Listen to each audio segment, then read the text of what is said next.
है शाम के बॉर्डर और यहाँ पे टोल आ गया है और अब पाजी कह रहे हैं यहाँ पे होने वाली है कुछ मसड़ है। क्या कह रहा है, क्या कह रहा है, क्या कह रहा है, मेरे से क्या कह रहा है भाई?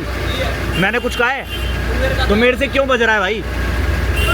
मेरे से बज क्यों रहा है ये तो बता दे भाई। ये चल चल मत करो। तेरे से कुछ कहा है भाई मैंने? तो मेरे को क्यों चिल्ला रहा था इधर से चिल्ला क्यों रहे थे भाई बड़े भाई? क्यों कर कैमरा बंद? अरे भाई चिल्ला रहे, मैंने कुछ कहा नहीं, मैं तो अपनी वीडियो नहीं बंद होगा। तो बड़े भैया जब मैं किसी से भिड़ नहीं रहा तो मेरे से कोई भिड़ना क्यों चाह रहा है? कुछ मेरे को कोई इशू नहीं आ रहा, मैं तो अपनी इनकी वीडियो बना रहा हूँ।